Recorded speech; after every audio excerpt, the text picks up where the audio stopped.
তাহলে বন্ধুরা দেখতেই পেলেন এই রেসিপিটা বানানো কতটা সহজ। এই রেসিপিটা আপনারা যে কোনো নিরামিষ দিনে বানিয়ে নিতে পারবেন।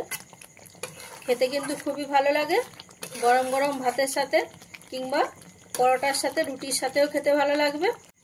নমস্কার বন্ধুরা, মনের মতো রান্নাতে সবাইকে স্বাগত জানাই। আমি আজকে আবারও একটা রেসিপি নিয়ে চলে এসেছি আপনাদের কাছে। আর আজকে আমাদের রেসিপি গাঁটি কচুর নিরামিষ দম। তো বন্ধুরা, আমি এই রেসিপিটা কিভাবে বানালাম আপনারা প্রথম থেকে শেষ পর্যন্ত ভিডিওটা স্কিপ না করে দেখতে থাকুন। নিরামিষ গাঁটি কচুর দম করার জন্য বন্ধুরা আমি এখানে 500 গ্রাম গাঁটি কচু নিয়ে নিয়েছি। প্রথমে আমি এখানে কচুগুলোর খোসাটা ভালো করে ছাড়িয়ে নিয়েছি, নিয়ে এইরকম গোল গোল চাকা চাকা করে কেটে নিয়েছি। আর নিয়েছি আলু, আমি এখানে 2 পিস আলু নিয়ে এইরকম মিডিয়াম সাইজ করে কেটে নিয়েছি। আমি এখানে গাঁটি কচুর রেসিপিতে আলু ব্যবহার করেছি, আপনারা চাইলে নাও ব্যবহার করতে পারেন।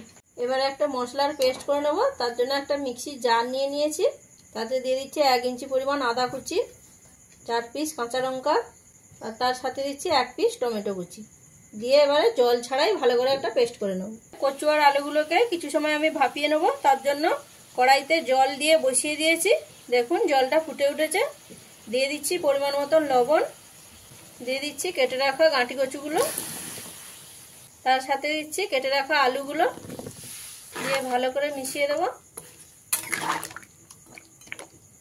এবারে ঢাকা দিয়ে প্রায় 3 থেকে 4 মিনিট আমি ভাপিয়ে নেব। 3 থেকে 4 মিনিট গাঁটি কচু আর আলুগুলোকে আমি ভাপিয়ে নিয়েছি। এবারে ঢাকাটা খুলে দিচ্ছি। এইভাবে যদি কচুগুলোকে একটু ভাপিয়ে নেওয়া হয় তাহলে গলা চুলকানোর ভয় থাকবে না। এইভাবে ভাপিয়ে নিয়ে জলটাকে ফেলে দিতে হবে। এখানে কিন্তু কচুগুলোকে খুব বেশি গলিয়ে সেদ্ধ করা যাবে না, এরকম হালকা ভাপিয়ে নিতে হবে। এবারে খুব ভালো করে জল থেকে ছেঁকে নিয়ে তুলে নিতে হবে। গাঁটি কচু আর আলুগুলোকে হালকা করে ভাপিয়ে নিয়ে নামিয়ে নিয়েছি। ভালো করে জলটা ঝরিয়ে এইভাবে নামিয়ে নিতে হবে। দিয়ে দিচ্ছি পরিমাণ মতন লবণ। যেহেতু সেদ্ধর সময় আমরা লবণটা দিয়েছিলাম, তাই সেই পরিমাণ বুঝে আপনারা লবণটা দিয়ে নেবেন। আর দিচ্ছি 1/2 চামচ হলুদের গুঁড়ো, আর দিচ্ছি 1/2 চামচ ধনে গুঁড়ো, দিচ্ছি 1/2 চামচ জিরে গুঁড়ো, তার সাথে দিচ্ছি 1 চামচ কাশ্মীরি লঙ্কার গুঁড়ো, আর সব শেষে দিচ্ছি বেসন। বেসনটা আমি এখানে 2 চামচ দিচ্ছি।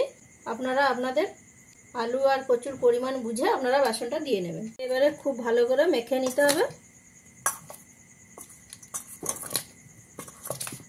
যাতে আলু আর কচুর উপরে একটা কোট পড়ে।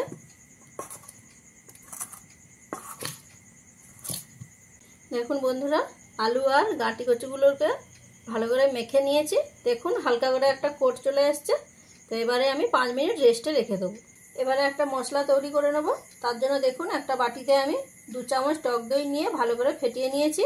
তার মধ্যে দিয়ে দিচ্ছি 1/2 চামচ ধনে গুঁড়ো, দিচ্ছি 1/2 চামচ জিরে গুঁড়ো, দিচ্ছি 1/2 চামচ হলুদের গুঁড়ো, আর দিচ্ছি 1 চামচ কাশ্মীরি গুঁড়ো লঙ্কা, দিয়ে দিচ্ছি অল্প পরিমাণে জল। এবারে খুব ভালো করে মিশিয়ে নেব। দেখুন বন্ধুরা, খুব ভালো করে মিশিয়ে নিয়েছি। এবারে আমি এটা রেখে দিচ্ছি রান্নায় পরে ব্যবহার করার জন্য। এবারে একটা কড়াই নিয়ে গরম করে নিয়েছি, তাতে দিয়ে দিচ্ছি সাদা তেল।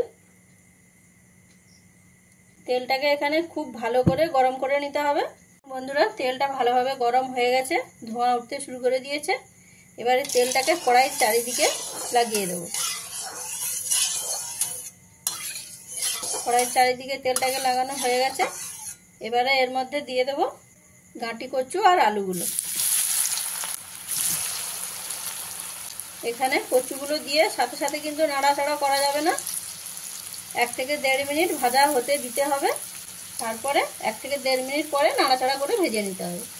1 থেকে 1.5 মিনিট আমি ভেজে নিয়েছি।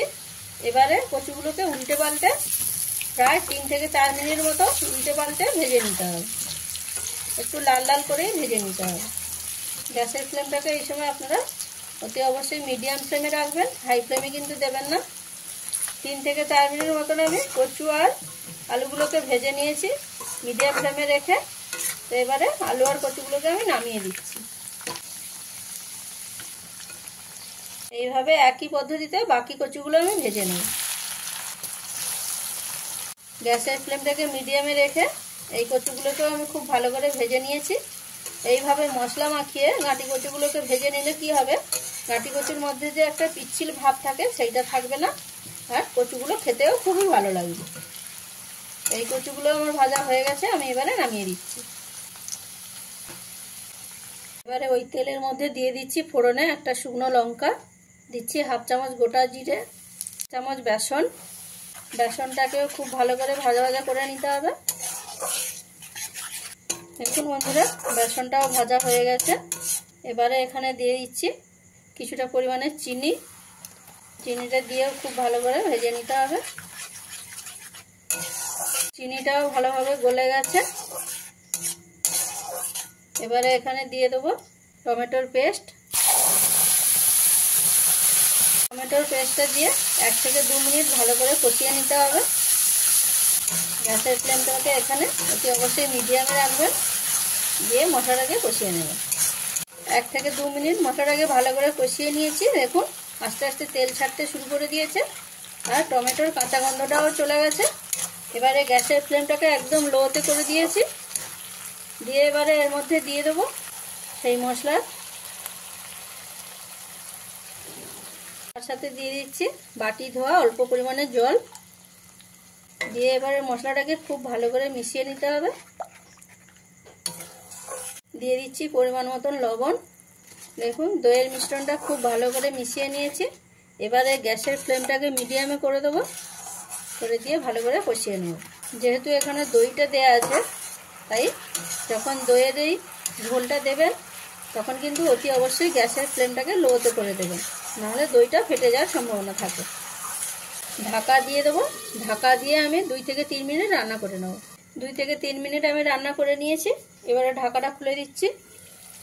দেখুন মশলা থেকে তেলটা ছেড়ে দিয়েছে কত সুন্দরভাবে। এবারে একবার ভালো করে মিশিয়ে দেবো। মেশানো হয়ে গেলে এর মধ্যে দিয়ে দেবো ভেজে রাখা আলু আর গাঁটি কচুগুলো। দিয়ে মশলার সাথে খুব ভালো করে মিশিয়ে দিতে হবে।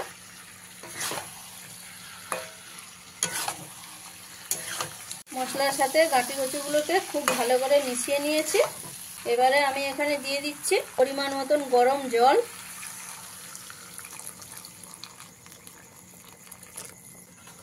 এই গাঁটি কচুর রেসিপিটা করার সময় বন্ধুরা অতি অবশ্যই আপনারা এখানে গরম জলটা দেবেন, কারণ ঠান্ডা জলটা দিলে কচুগুলো কিন্তু শক্ত হয়ে যেতে পারে, আর গরম জলটা দিলে কচুগুলোর স্বাদ কিন্তু অনেক গুণ বেড়ে যাবে। আপনারা এখানে যে যেরকম ঝোল রাখতে চান সেই পরিমাণে আপনারা জলটা দিয়ে নেবেন। জলটা দিয়ে নেওয়ার পরে আবারও আমি এখানে 3 থেকে 4 মিনিট ভালো করে ফুটিয়ে নেব। 2 থেকে 3 মিনিট আমি ভালো করে ফুটিয়ে নিয়েছি। এবারে নামানোর আগে আমি এখানে দিয়ে দেবো কিছুটা পরিমাণে গরম মশলার গুঁড়ো। গরম মশলার গুঁড়োটা ভালোভাবে মিশিয়ে নিলেই আপনাদের রান্না কমপ্লিট। তাহলে বন্ধুরা আমি যে পদ্ধতিতে আপনাদের গাঁটি কচুর রেসিপিটা বানিয়ে দেখালাম আপনাদের অবশ্যই ভালো লাগবে। ভালো লাগলে চ্যানেলটিকে একটা লাইক করে দেবেন। আপনাদের একটা লাইক আমাকে পরবর্তী ভিডিও বানানোর কাজে অনেকটাই হেল্প করে, অনেকটাই অনুপ্রেরণা যোগায়। তাই বন্ধুরা আপনারা একটা লাইক কিন্তু করে দেবেন, আর আপনাদের বন্ধু বান্ধবদের মাঝে এই রেসিপিটা একটু শেয়ার করে দেবেন, আর কমেন্ট করে জানাবেন রেসিপিটা কেমন লাগলো। আর নতুন বন্ধু হলে আপনারা সাবস্ক্রাইব করে আমার পাশে থাকবেন। তাহলে বন্ধুরা আপনাদের সাথে দেখা হচ্ছে নতুন একটা রেসিপির সাথে পরের একটা নতুন ভিডিওতে। ততক্ষণ আপনারা ভালো থাকুন, সুস্থ থাকুন।